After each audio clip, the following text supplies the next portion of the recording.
Efésios 2, verso 10, somente a parte A do versículo diz assim: porque somos feitura sua.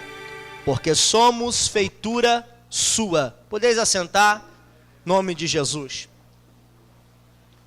Estava na minha casa, desde quando eu recebi o convite, eu comecei a orar, falar com o Senhor, e o Senhor começou a trazer à minha memória este livro, essa epístola, e algo que me chamou a atenção quando eu fui decorrendo e estudando acerca dela, é que o Senhor, Ele começou a palestrar algo tremendamente ao meu coração, e eu paro aqui para poder retroceder um pouco e contextualizar esse texto para que nós venhamos entender. Todos sabem que quem é o autor dessa epístola é Paulo. Paulo, ele foi um marco na história, um grande, vamos dizer assim, missionário marcado naquele tempo. E algo que me chama a atenção é que de todas as suas cartas, a qual ele escreve, 2 cartas que não traz, vamos abrir aspas, problemas ministeriais, é a carta aos Efésios e a carta aos Colossenses. Que isso, Paulo, é? Vamos se dizer que a carta aos Efésios e a carta aos Colossenses é tipo uma carta gêmea. Elas são datadas no mesmo período, são enviadas na mesma época, mas com uma diferença. Qual é essa diferença, Paulo? É que a carta aos Colossenses, ali Paulo escreve dizendo que Cristo é o cabeça, e a carta aos Efésios, Paulo escreve dizendo para eles que a igreja é o corpo de Cristo. A diferença de uma para outra é que uma sabia o que era ter união, mas não sabia o que era ter submissão. Mas a outra sabia o que era ter submissão, mas não sabia o que era ter união. Você pode ver que o decorrer na carta aos Efésios, Paulo vai dizer que para Deus separar presbíteros, para Deus separar apóstolos, primeiro tinha que ter a unidade. Mas algo que me chama a atenção, ao texto a qual eu quero ler na noite de hoje, do capítulo 2, versículo 10, é que no capítulo 1, Paulo vai narrar algo extraordinário para aquela cidade. E o que Paulo vai narrar, Paulo? Paulo vai narrar para aquela cidade primeiro. Aquele lugar, ele era conhecido por ter o seu templo, a deusa chamada Diana. Então, primeiramente, para instituir uma igreja naquele tempo e naquele lugar, o cristão tinha que estar preparado para a guerra. Não era a guerra carnal, não era a guerra a qual via a pessoa vindo e contra-atacar, não. Mas era uma batalha espiritual. Pensa comigo, o que é você estar debaixo de um culto como esse, uma graça como esta, e quando termina o culto, tu sai da porta para fora, e o diabo começa a tentar te afligir com dardos inflamáveis, o diabo tenta se levantar contra a sua vida. Então eu imagino que naquele tempo, ser crente naquele lugar, ele tinha que saber perfeitamente qual era a chamada de Deus para a vida dele. Oh glória! E algo que me chama a atenção é que no capítulo 1 Paulo já vai logo dizer para eles assim: ei, aleluia, aquele que vos escolheu desde a fundação do mundo, ou predestinou desde a fundação do mundo. Aqui eu não vim trazer tese calvinista jamais, mas algo que me chama a atenção é que aqui Paulo está dizendo para eles o que Deus diz para Jeremias lá atrás, que desde o ventre Deus escolheu Jeremias, oh glória. E detalhe, ele vai dizer bem mais o que, Paulo? Que a nação deu por profeta. Aqui Paulo está dizendo para eles assim: ei, o diabo está tentando paralisar vocês, mas Deus vos escolheu, oh glória. O diabo está tentando se levantar com provações, mas Deus vos separou, oh aleluia, oh glória. Paulo, o que você quer dizer para mim nessa noite? Nessa noite eu quero dizer para você uma coisa: que a provação, a tribulação e o que sobrevier sobre a tua vida não pode apagar a marca que Deus tem sobre você. Mas algo que me chama a atenção é que no decorrer desse capítulo 1 tem 3 coisas extraordinárias, e é sobre essas 3 que eu quero falar: sobre a eleição, sobre a adoção e sobre a santificação. Quando Paulo aqui vai dizer sobre a eleição, ele está dizendo que Deus escolheu eles. Quando Paulo está dizendo isso, ele está falando assim: olha, vocês estavam presos no pecado, estavam amarrados no pecado. Mas Deus vos escolheu, santificou, transformou. Oh, glória a Deus. Sabe por quê? Porque aí Paulo vai dizer assim: e ele vos adotou em Cristo. Essa adoção em Cristo, algo que me chama a atenção é isso. Porque quando Paulo aqui ele vai narrar que ele adotou eles em Cristo, ele está falando o costume romano daquela época, que quando uma pessoa era adotada, ela participava de tudo que a casa contribuía. Não era igual no tempo de Jefité, que morre alguém e ele é expulso de casa, não. Naquele tempo, ele está dizendo: se alguém morrer, tu vai herdar. Não interessa o que aconteça, tu vai herdar do mesmo jeito. Aqui quando Paulo está dizendo: ei, e Deus vos adotou em Cristo, ele está falando assim: a cruz do Calvário foi intermédio do princípio da adoção, de salvação para a tua vida. Oh glória! E o que você quer dizer com isso, Paulo? Quando ele está dizendo sobre adoção, ele está falando que as marcas que esse mundo tenta trazer para nós não pode apagar a marca que Cristo nos deu. E qual é? A marca da essência da salvação. Oh, aleluia! E agora ele vai dizer, logo após falar sobre eleição, adoção, ele vai dizer sobre santificação. Essa parte de santificação, ele vai dizer da seguinte forma: sobre separação, sobre separar-se, sobre dividir-se. Ele está falando sobre se desligar-se daquilo que leva eles ao erro. Aí beleza, no capítulo 1, Paulo vai narrar algo extraordinário, mas no capítulo 2 que mexe com o meu nexo. Por que, Paulo? Porque agora no capítulo 2, o seu versículo 1, ele vai dizendo: e vos vivificou, mesmo vós estando mortos em transgressões. Aqui quando Paulo ele está escrevendo esse capítulo 2, algo que me chama a atenção é que agora ele pega, conjecturo-se eu, um pedaço de pau e começa. Por que, Paulo, você fala assim? Porque no capítulo 1 ele fala sobre eleição, ele põe o povo lá em cima. Mas no capítulo 2 ele agora começa a dizer para eles: vos vivificou. Não basta estar eleito, ou seja, escolhido por Deus. Não basta ser adotado em Cristo. Não basta apenas se santificar, se Deus não vivificar. Oh glória! Sabe por quê? Porque senão fica igual muitas pessoas no século atual de hoje. Está na igreja por estar, adora por adorar, louva por louvar. Mas quem está vivificado em Cristo, louva com a alma, glorifica com a glória, com a alma, e está dizendo: ei, tudo pode vir sobre mim, mas maior foi aquele que me escolheu. Oh glória! Nessa noite de hoje Deus está dizendo: ei, eu te escolhi, nada vai apagar aquilo que veio para a tua vida, aleluia.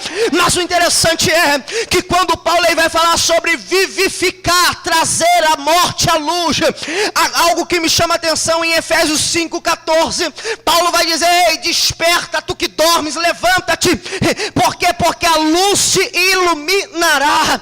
Aqui Paulo está dizendo para eles sobre duas figuras aqui. A primeira figura que é o primeiro Adão, e a segunda figura que é o segundo Adão. Que é isso, Paulo? A primeira figura do primeiro Adão é que nós estamos presos em transgressões, presos no pecado, presos muitas das vezes amarrado. Mas quando nós aceitamos a Cristo, estamos em Cristo, ali vem o segundo Adão, que é o próprio Cristo, nos traz para a luz divina em Cristo. Oh, aleluia, oh glória. E eu amo, o que, Paulo, que você ama? Quando Spurgeon ele vai dizer assim, que o primeiro Adão ele teve oportunidade de vencer a serpente, mas a serpente veio no jardim de Deus e venceu o primeiro Adão no jardim de Deus. Mas agora vem o segundo Adão no jardim do inimigo, no jardim da serpente, vence a serpente no jardim da serpente. Aqui Spurgeon está dizendo que não é o lugar que vai te levantar, mas é conforme você vai se levantar ou se posicionar na situação. Oh glória! Tem situação que as pessoas olham e abaixam a cabeça, mas tem situação que aquele que está em Cristo Jesus, ele está dizendo: ei, pode vir que eu estou de pé, pode vir que eu... Oh, aleluia! aleluia. Nessa noite de hoje é culto de jovem, adolescente, e algo que me chama a atenção é que muitas das vezes o inimigo se levanta para tentar paralisar a juventude, mas Deus está dizendo: ei, eu chamei para triunfar, oh, aleluia, eu chamei para triunfar. Mas Paulo, a minha idade já não está lá aquelas coisas, mas para Deus não tem faixa etária de idade, mas o que tem é o quê? A pessoa destemida com vigor na presença do Senhor. Aí agora Paulo vai dizer assim: vos vivificou, vós estando em trevas, em transgressões. Aqui Paulo está dizendo para eles assim: olha, eu sei como é a geografia da cidade, o estado da cidade. Eu sei o que se passa e o que não passa. Por isso que eu vos digo que Deus vos vivificou, vos trouxe para a luz novamente. Para quê? Para poder triunfar sobre aquilo que vem tentar paralisar. Oh glória, que isso Paulo é? Sabe o que Paulo está querendo dizer para eles? Pode adorar à vontade, porque da porta para fora Deus vai guardar, vai livrar, e não tem seta que vai fazer você, oh glória, abaixar a cabeça, paralisar na fé. Por quê? Porque eu lhe escolhi, te chamei e vos vivifiquei com promessa. Aí agora vai descorrendo, o versículo 1, 2 e 3 do capítulo 2, vai falar sobre uma vida em Cristo. O versículo 4, 5 e 6 vai falar sobre uma transformação genuína. O versículo 7, 8 e 9, ele vai falar sobre uma vida cristã diante de Deus. Mas porém o versículo 10, que foi aonde eu li, o versículo de número 10 do capítulo 2, somente a parte A vai dizer: e vos tornou ou vos fez feitura dele. Feitura no grego aqui significa poeminé. Poeminé no latim significa poema. Aqui quando eu leio esse versículo eu vejo 3 P. Que isso, Paulo? O primeiro P é o P de poeta, pastor. O segundo P é o P de pena. E o segundo P é o P de poesia. O primeiro P é o próprio Deus escrevendo poeta. O segundo P é o P de pena, que é o próprio Cristo. Mas o terceiro P, que é a poesia, é eu e você sendo escrito por Deus, oh glória. Aleluia. Paulo, que é isso? Ali Paulo está dizendo para eles assim: ei, vós após ser escolhido, tornou-se um poema genuíno do céu, oh, aleluia. É por isso que quando tu passa na rua, a pessoa olha para você e fala: nossa, você está diferente, eu vejo um brilho diferente sobre você.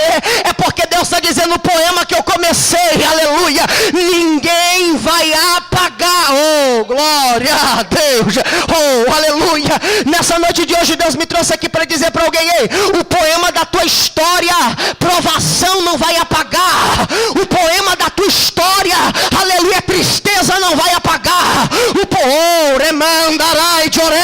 Glória, eu sinto a graça de Deus aqui. E Deus manda dizer para alguém nessa noite: ei, o diabo está achando que vai apagar, mas eu comecei uma história e ninguém vai neutralizar na tua vida, oh glória, oh aleluia. E quando agora aqui Paulo está dizendo para eles da seguinte forma: que vós sois o poema.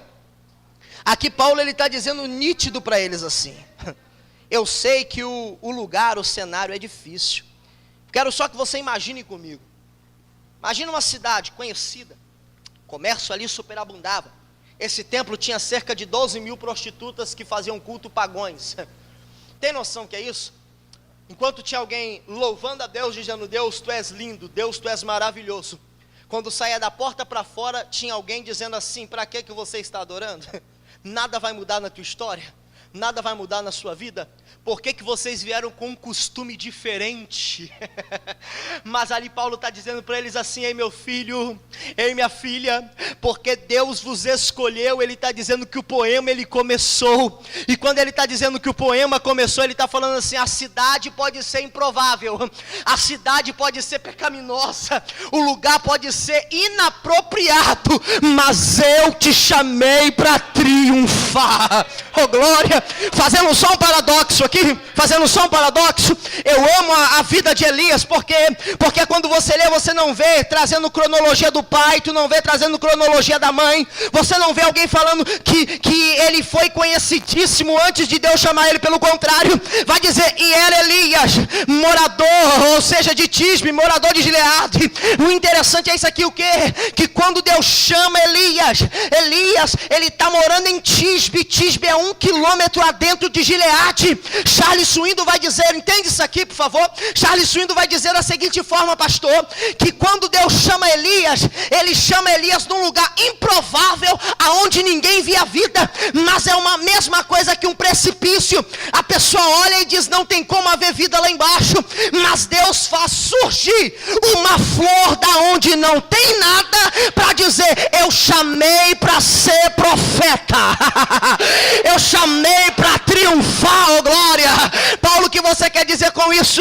Aqui apóstolo Paulo está dizendo para eles da seguinte forma, por vocês habitarem uma cidade pecaminosa, presa tudo ao pecado, ao paganismo, Deus está fazendo vocês renascer como uma flor para trazer esperança, oh glória, aleluia. Paulo, o que você quer dizer com isso? Deus me trouxe aqui para dizer, Deus está fazendo você renascer como uma flor de esperança no paraíso, Deus está fazendo você nascer como uma flor de esperança em Jacareí, como uma flor de esperança no teu trabalho, na tua escola, porque Ele está fazendo você triunfar. Então, quando Paulo aqui ele está dizendo sobre isso, Paulo aqui ele vai ser tão enfático, tão maravilhoso, que primeiro ele elabora a estrutura. Logo após ele elaborar a estrutura, ele começa a construir o castelo. E quando ele termina de construir esse castelo, ele deixa o ponto final, que me chama mais atenção, que é a cereja do bolo. Primeiro ele fala sobre eleição, depois ele fala sobre poesia, depois ele fala sobre unidade, e por aí se vai sobre os deveres cristãos. Mas quando chega no capítulo 6, o seu versículo 10 e diante, ele vai dizer sobre as armaduras de Deus. Ele está dizendo assim, primeiro eu preparei o térreo, primeiro eu preparei tudo no início, para que depois, quando tivesse estabelecido o que eu tenho para vocês, aleluia, Deus venha vos capacitar, vos preparar, aleluia, para aquilo que está para acontecer. O que, Paulo? Porque eu nunca vi um soldado sem estar preparado para a guerra. Paulo está dizendo para eles assim, primeiro Deus vos separou, dizendo eu vos escolhi, depois Deus vai dizer eu vos santifiquei, vos adotei, e depois Paulo, depois ele vai dizer eu comecei a história, para quê?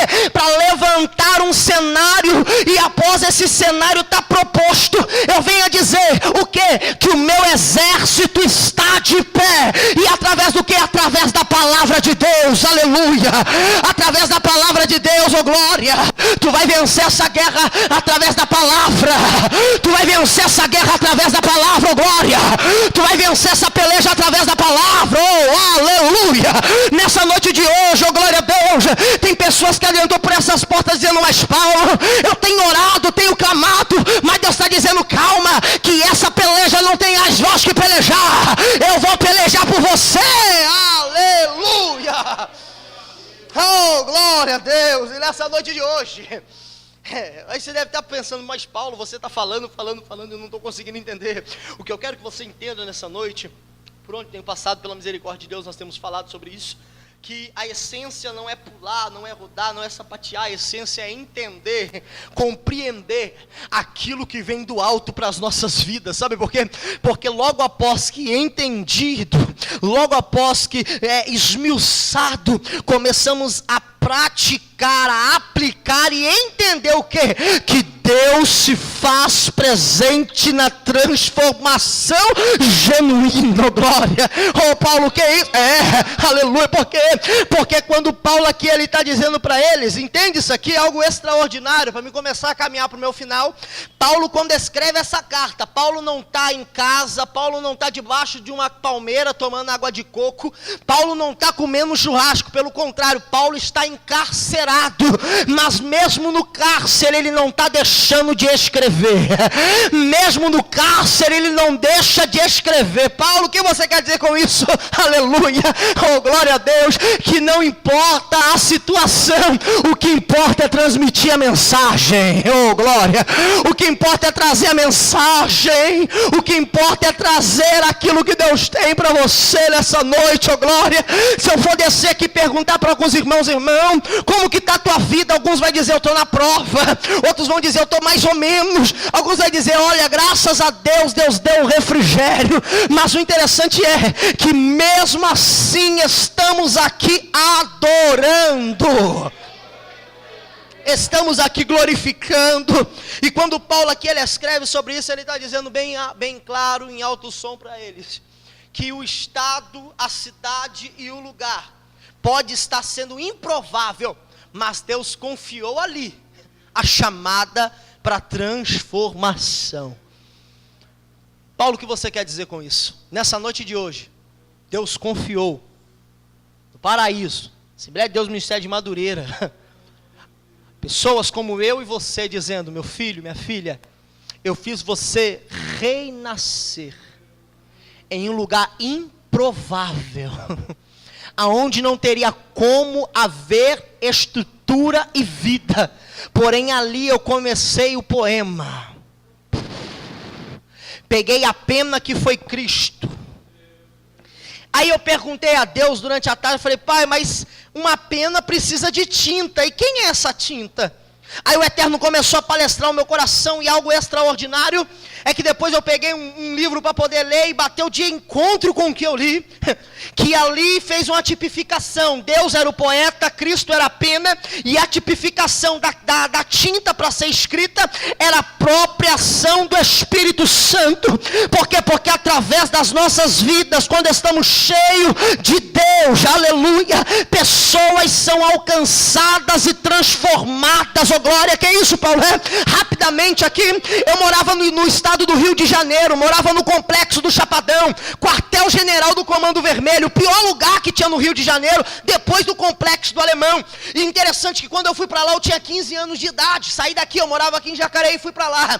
E quando eu fui para lá, eu cheguei lá, pastor, e quando eu cheguei naquele lugar, eu olhava menino de 10, 11, 12 anos com um fuzil na cintura, granada, radiocomunicador, e eu falei assim, Senhor, eu não aceito isso para essa adolescência, eu não aceito isso para essa juventude. E comecei a pregar, falar do amor de Deus.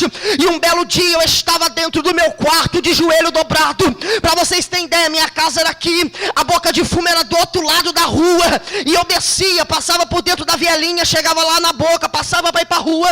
E de repente eu virei para um rapaz e falei assim, jovem, Jesus quer mudar a tua história. Sabe por quê? Por quê? Eu falei, porque eu conheço um Deus, um todo-poderoso, a qual a arma dele não falha, a qual o calibre dele não falha. Porque ele falou, mas como isso? Eu falei, como isso? É a palavra de vida eterna, e eu te convido a conhecer ela, aleluia, oh glória a Deus. E as pessoas falavam para mim assim, Paulo, para com isso daí já é uma geração falida. Eu olhei para ele e falei assim, não, porque Deus me chamou para poder ir atrás dessa geração falida e transformar, oh aleluia. Paulo, o que você quer dizer com isso? Eu vou dizer isso aqui bem claro e rápido. Eu morei lá 8 anos, e quando rompeu-se 8 anos, voltei para Jacareí. Mas enquanto eu tive lá esses 8 anos, vidas e mais vidas se renderam aos pés de Jesus, oh glória, aleluia, oh glória a Deus. Por quê? Porque o lugar era improvável, mas Deus fez florescer para trazer salvação, oh glória. Talvez você está aqui e Deus está trazendo à sua memória alguém que está lá improvável, né? Talvez você está aqui e Deus está trazendo à sua memória alguém da tua família que está desviado, um conhecido que se perdeu, largou tudo, né? Mas o Senhor está te dizendo, ei, eu te trouxe nesse culto de quarta-feira como hoje, para dizer, ei, eu te fiz florescer, e por você florescer, tem história nova para tua casa.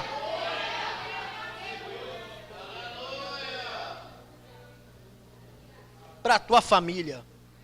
Mas é necessário acreditar, porque se você fosse chegar naquele tempo, como fala pastor Ronald, né, meu professor, ele sempre fala que naquele tempo, se você for voltar lá, particularmente eu ia sair correndo. Ele fala para nós. Interessante por quê? Porque o cenário é caótico, o cenário é triste, o cenário é de dor. Porém, algo que chama atenção é que Paulo ele não olha para a situação, ele olha para o momento. Paulo não está olhando para a situação, ele está olhando para o momento. E qual é esse momento? O momento é de fortalecer quem está fraco, levantar quem está caído. E através dessa mensagem dizer: ei, Deus acredita em vocês. Paulo, mas eu estou forte, eu estou firme, mas essa palavra, mastiga ela, leva ela para sua casa, chega para alguém que está caído lá e fala assim: Deus confia em você. Deus tem uma obra a realizar com você, oh glória. Deus não desistiu de você, aleluia. Não, por quê? Porque Ele está a trabalhar na terra e vai surpreender, aleluia, oh glória, aleluia. Nessa noite de hoje, volta para tua casa entendendo, compreendendo uma coisa, o quê? Que Deus, Ele te levantou como um agente do céu para poder salvar, libertar, através da palavra que vem do alto para quem está caído, dizer: o mundo vira as costas, mas eu te estendo as mãos e digo: Deus é contigo, oh glória, oh glória, oh glória, aleluia, oh glória a Deus, oh meu Deus do céu. Mas nessa noite de hoje, volta para tua casa entendendo, eu não vim aqui te comover, eu não vim aqui porque eu estou vendo pessoas em lágrimas aqui, mas eu vim aqui te dizer uma coisa, o quê?